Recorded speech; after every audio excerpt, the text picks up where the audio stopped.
আসসালামু আলাইকুম ওয়া রাহমাতুল্লাহ। শাইখ বাংলাদেশ জি থেকে বলতেছিলাম। জি, আমার প্রশ্ন হচ্ছে আমরা দেখা যাচ্ছে প্রযুক্তির ক্ষেত্রে যেমন মশা মারার জন্য কিছু ব্যাট আছে, ইলেকট্রিক ব্যাট কিংবা হচ্ছে ইলেকট্রিক কিছু হচ্ছে ইকুইপমেন্ট আছে যেগুলো ব্যবহার করা হয়, মানে যেগুলো দিয়ে মশা মারার জন্য, মানে ইলেকট্রিক কিংবা হচ্ছে যেগুলো কয়েল, এগুলো দিয়ে কি মশা নিধন করা যাবে কি শরিয়া আইন অনুযায়ী? এই ফতোয়া সম্পর্কে সৌদি আরবের বড় বড় ওলামাদের ফতোয়া রয়েছে যে এটা জায়েজ রয়েছে, এটা আগুনে জ্বালানো নয়, এটা জায়েজ আছে, অসুবিধা নাই ইনশাআল্লাহ। জি, মশা মারতে পারবেন, কষ্টদায়ক জীবজন্তু যেভাবে বললেন ওইভাবে মারতে পারবেন ইনশাআল্লাহ।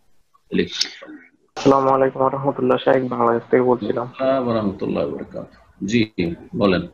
জি, কোরআনের কিছু কিছু অনুবাদে দেখা যায় যে আকীদা সম্পর্কিত বিশেষ বিশেষ শব্দ যেমন ইস্তিওয়া, ওয়াজহুন এইসব শব্দের অর্থ করা হয় না, যেরকম আছে সেরকম রেখে দেওয়া হয়। এক্ষেত্রে আমাদের আহলে সুন্নাহ ওয়াল জামাতের আকীদা কি হবে? এবং আরেকটা প্রশ্ন হচ্ছে, তাহনিক করা কি জায়েজ? কি করা? ধন্যবাদ শাইখ। তাহনিক করা, যে নতুন শিশু জন্ম হলে আচ্ছা আচ্ছা।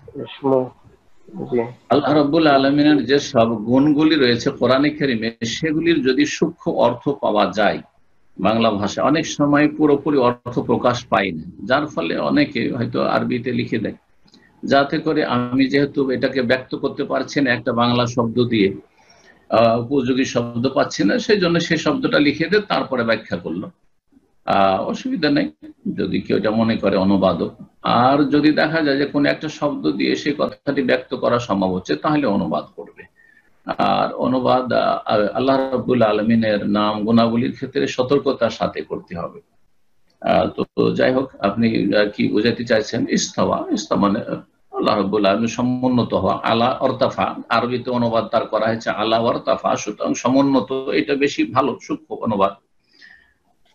আর তারপরে জিজ্ঞেস করেছেন বাচ্চাদের তাহনিক সম্পর্কে। তাহনিক মানে বাচ্চাদেরকে আপনার যখন বাচ্চা ভূমিষ্ঠ হয় আর তারপরে কোন নেক ব্যক্তি খেজুর নেবে আর তারপর সেই খেজুরটাকে চিবিয়ে বাচ্চার মুখে দেবে, এটি সুন্নত নাকি এটি রাসূলুল্লাহ সাল্লাল্লাহু আলাইহি ওয়াসাল্লামের সাথে খাস? এই মর্মে দুটি মত রয়েছে। একদল বলছেন যে এটি রাসূলুল্লাহ সাল্লাল্লাহু আলাইহি ওয়াসাল্লামের সাথে খাস, কারণ রাসূলুল্লাহ সাল্লাল্লাহু আলাইহি ওয়াসাল্লামের থুতুতেই একমাত্র বরকত ছিল। আর অন্যদের যতই নেক ব্যক্তি হোক, থুথুতে কোনো বরকত নেই, এই তাবাররুকে বিশ্বাসী আমরা নই। আরেক দল, যারা অধিকাংশ ওলামারা বলছেন না এটি সুন্নাত, রাসূলুল্লাহ সাল্লাল্লাহু আলাইহি ওয়াসাল্লাম করেছেন, সুতরাং অন্যদের জন্য সুন্নাত।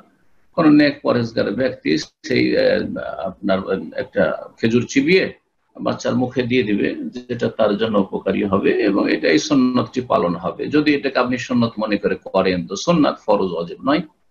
আর যদি মনে করেন যে আমি এটি সুন্নত বলে বিশ্বাস করেন, নাও করেন, তবু কোনো অসুবিধা নেই ইনশাআল্লাহ। জাযাকাল্লাহ। জি।